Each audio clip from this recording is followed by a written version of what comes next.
Get down, honorable. For now. Get down. I don't know what Maziga said. They're provoking us.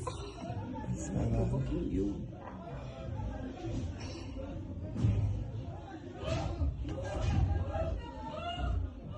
Yes. Honorable, no. Honorable, no. Provoking you. Honey, they're Honorable, no. Honorable, no. Honorable, no. No. Honorable, no. No. Please, honey, don't. Do it for me. No. Honey, do it for me. Your mom has told me to tell you not to do anything. Do it for your mom. Honey, do it for your mom. Honey, do it for your mom. Honorable, no. Do it for your mom. Don't provoke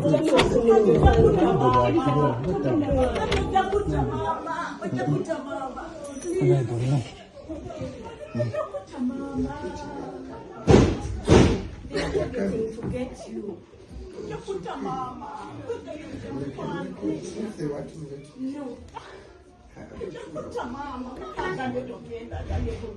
Because they are beating people. Let them go. Beating people.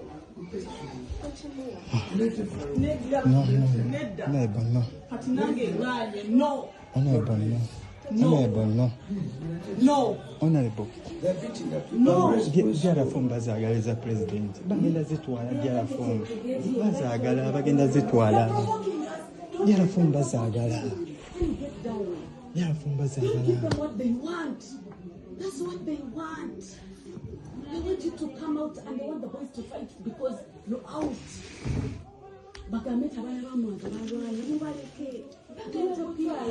Jara form bazagala.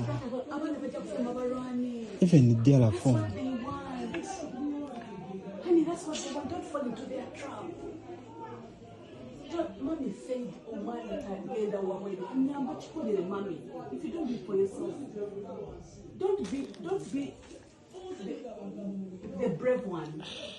Oyinza okubeerawo nga weebuuza ate era mukadde ke kamu nga tonnategeera kiki ekigenda mu maaso mu katambi kano oba ekyali kiri mu kugenda mu maaso mu katambi kano. Akatambi kano kaakwatibwa ng'ennaku z'omwezi 15 omwezi gwa January. Wabula ojja kukijjukira bulungi nnyo nnyini ddala nti olunaku olwo lwe lunaku okulonda kw'obwa president bwe kwagenda mu maaso. Akatambi kano kaakwatibwa mu maka ga Honorable Muwanga Kivumbi. Wano nno abafamire ye baali bakola buli kisoboka okumwegayirira n'okumuyimiriza tagezaako okubeera nti afuluma ebweru. Wakati nga waliwo oluyogaano olw'amaanyi abantu nga bakaaba n'okwaziirana. Mugamu ku masasi agaawulirwa gavuga n'ebintu ebirala ebyali bifaananako bwe bityo. Wabula Honorable Muwanga Kivumbi engeri gye kiri nti ebimu ku byali bigenda mu maaso byali mu maka ge, yali awulira nga kyali kimukakatako afazaali okugenda okutaasa ku bantu n'okubeera nti takkiriza bigenda mu maaso oba okubitaakiriza.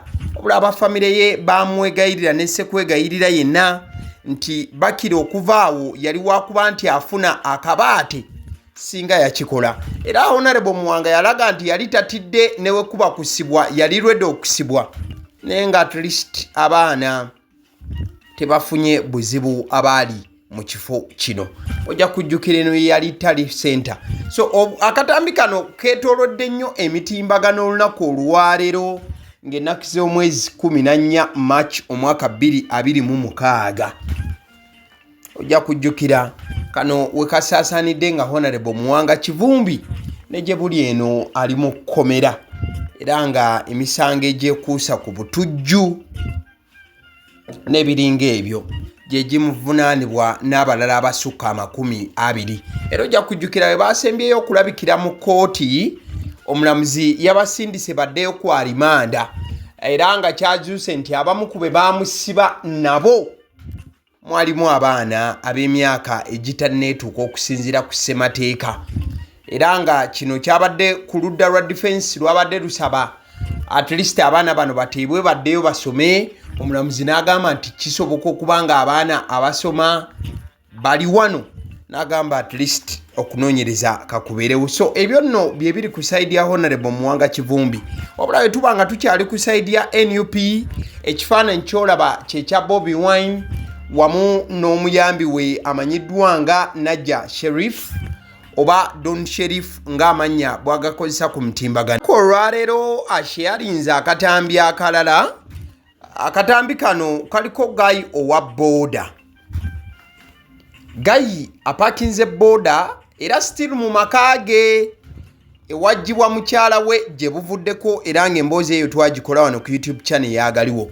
Kati Najja Sheriff azzeemu n'asheyalinga akatambi akalala ke yakutte live okuva mu makage nga waliwo abatandise okuba nga bapaakinga mu maaso g'ennyumba ye oba g'ekikomera. Wabula wabaawo ekidduka ekiba kijja, then ono yabadde asimbyewo alaga ayambadde ng'owa boda era apaakinga.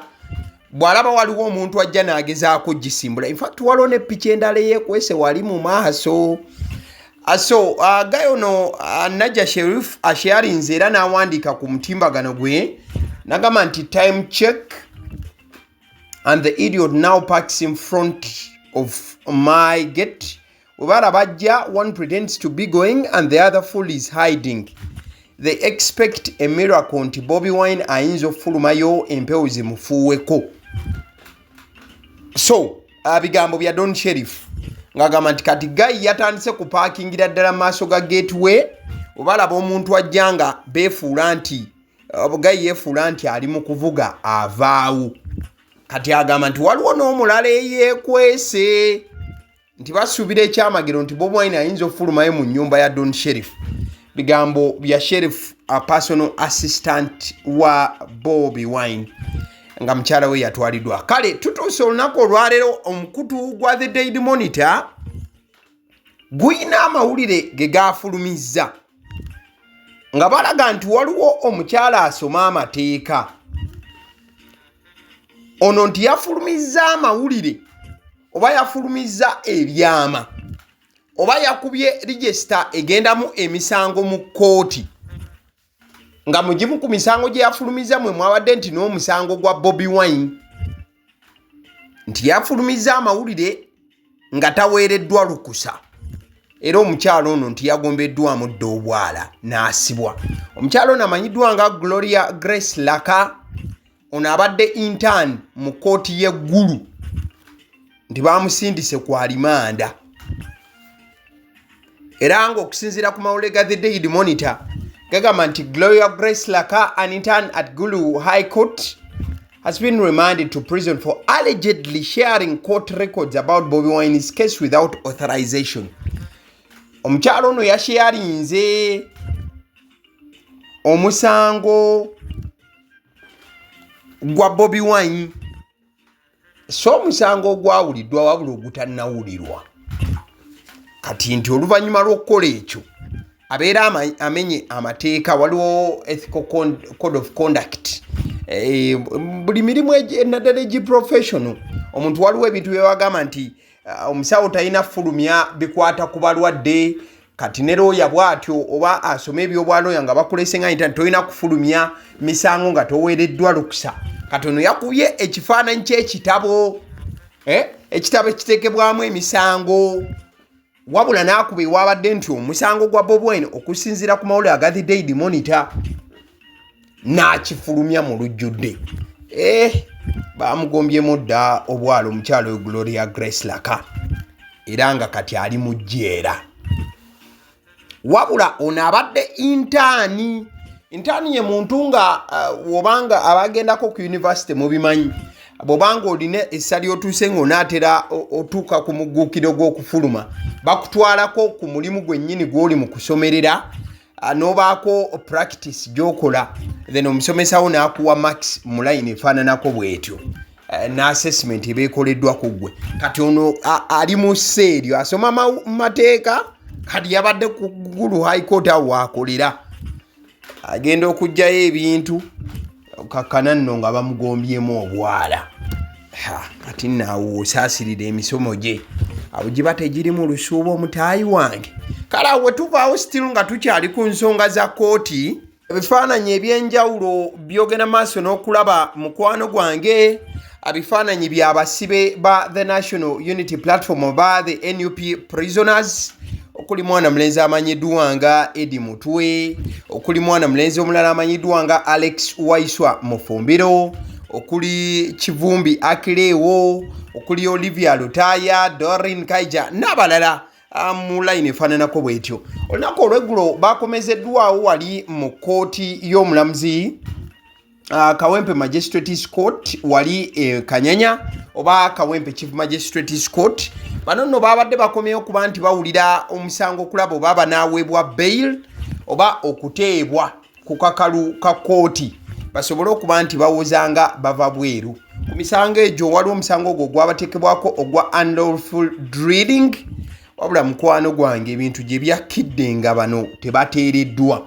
In fact bagambiddwa nti omulamuzi yabadde teyeewulira bulungi nabwekityo basindikiddwa baddeyo ku alimanda paka ng'ennaku z'omwezi 27 Maachi. Kitegeeza basindikiddwa bongere beebakeyo ennaku endala 13 balikomezebwawo nga 27 Maachi. Wabula nalabeko Joel Ssenyonyi omanyi kati naye y'omu ku balooya baabano bakanso waabano yabadde waawo n'abalala bangi. Wabula omukulu amanyiddwa nga Alex Waiswa Mufumbiro yabaddeko n'obubaka bwe yaweereza naddala eri bannankyukakyuka ne Bobi Wine. Stand with Uganda, stand with Bobi Wine, stand with NUP. We will win. We will win. It is a matter of time. We will win. We will win. We will win. We will win. Stand with the party, stand with the leaders, stand with everybody because we will win. We are not criminals. We are not criminals. We are not criminals. Criminals are walking scot-free. We will win this war. People, power, our power. NUP, Chagulanyi, Muja kukiriza.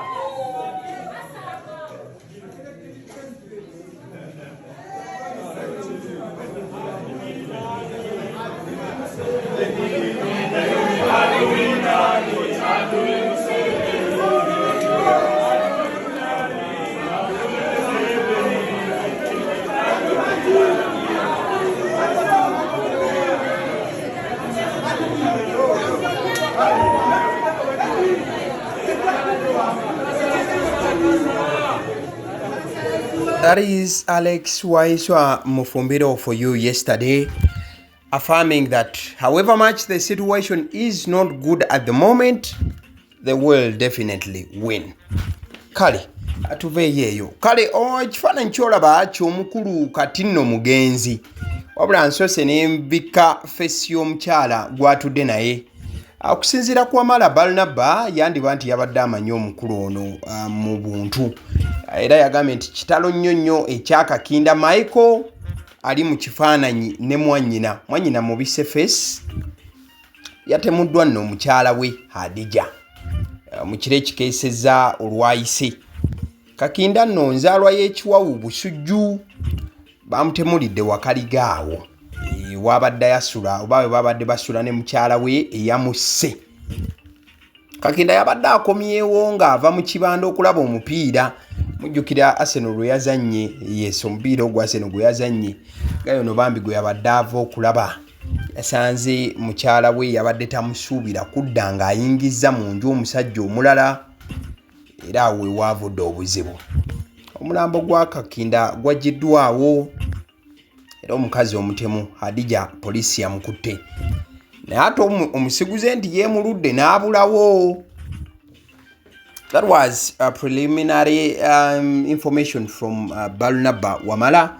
Wabula okusinziira ate ku updates ne poliisi bagamba nti ono Sebugwawo Michael myaka 43 egy'obukulu abadde makanika era nga abadde abeera Wakaliga side eyo Rubaga division.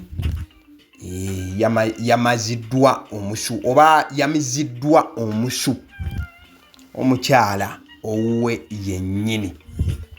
wabula nti ono abadde mukyala namba 2 amanyiddwa nga Hadija Nantongo. Nti Michael yagenze okujja nga tabuusiza mukazi obanga tamugambye nti yabadde ajja. Ayinako wa yabadde yamurentingiraawo. Yatuuse budde bwakiro ddala eyo mu Matumbi. Wabula nti omukyala yabadde aleeseemu ggayo omulala. So, according to my English-speaking friends, it all started when Mike made a surprise visit to the single rented room of Hadija at around 2 a.m. to check whether she had got another man, and definitely she had. And inside the house, after trying several times to call her phone without success, since it was in airplane mode, according to some people. So on entering the room, a fight reportedly broke out between the two because Mike came face to face with a man who hours before had been with a woman. So police investigations, according to the police, the situation quickly escalated when the deceased allegedly forced his way into the room. This reportedly triggered a heated fight inside the small rental, creating a chaotic and dangerous situation. And during the struggle, Nantongo allegedly picked up a sharp knife n'afumita musajja wattu Mikairi okakkana nga kiridde kalannamo okuva ku bisago by'okufumitibwa ekiso okuva ewa mukyala owe yennyini gwe yeewasize namba 2. Si byangu n'akamu. Ale nzikiriza nkutegeze ku bannaffe aba Honeybites bagamba nti bo omulimu gwe bakola gwa kukolera byakulya eby'abaana abadda ku masomero. Bwe tugamba abaana abadda ku masomero saabo bokka abadda ku masomero wabula n'ababeera ewaka balina package ey'ebyokulya eby'abaana mu line efaananako bwetyo. Gwe bakubire bukubizo bagambe njagala package y'ebyokulya by'abaana abali ku masomero ba abaana abalya ebyokulya. Balina ebyokulya yogera ku daddies, yogera ku binyeebwa, amawogola, yogera ku bagia, yogera ku cupcakes, yogera ku donuts. Osobola okubafuna ku 0709 787508. Ate era mukadde ke kamu bw'oba oyagala ku pizza size yonna era namba y'emu. Ate era mukadde ke kamu bakola ne cake eza buli mukolo, babayita aba Honeybites. Njagala n'okutegeeza ku bannaffe aba Alson Painters UG, bano basiizi ba langi era nga balina obukugu mu kusiiga langi era bamanyi ne langi ki egenda ku kizimbe kyo era mu ruumu ki. Tebasobola kuddira langi yandigenze mu kisenge ate ne bagisiiga mu ddiiro ey'omu dining ne bagisiiga mu kinaabiro. Nedda, Alson Painters UG omulimu gw'okusiiga langi bagukugukira ddala. Basiiga ebizimbe okuviira ddala ku ruumu emu paka ku makalina n'amakalina. Gwe bakubira bukubizo bagambe nti Alson Painters UG namaliriza okuzimba ekizimbe kyange. In fact ne bw'oba olina ekizimbe nga kikadde nga olaba langi yaakyo efaanana si bulungi, Alson Painters UG bazze kugonjoola nsonga eno. Bakubire ku 0705 193636 be bannaffe aba Alson Painters UG. Aba Sedi Omusunsuzi ly'erinnya eryange yenze aba Sedi Omusunsuzi. Yenze atuula emabega w'omuzindaalo buli lunaku era ly'eddoboozi ly'owuliriza ku mukutu guno aba Sedi Omusunsuzi ly'eddoboozi eryo era ng'omukutu kwoli gwe guno ogwagaliwo. Nagamba nti information yonna gy'olaba ku channel eno tetugattamu kintu kyonna ate tewali kye tutoolamu. Information nga bw'eba eyingiddewo ffe bwe tugikwata ne tugikuwa. Kati gwe omulabi n'osalawo ki eky'okukozesa information eyo. Kati ky'ogenda okukola mukwano gwange bw'oba omaliriza okulaba vidiyo eno, likinga, commentinga ki ky'olowooza, mukadde ke kamu subscribinga bw'oba nga omukutu guno oli mupya. Ate era mukadde ke kamu sharingira mikwano gyo girabe vidiyo eno ate ne videos endala ku mukutu guno. Agaliwo YouTube channel, mwebale kutulaba.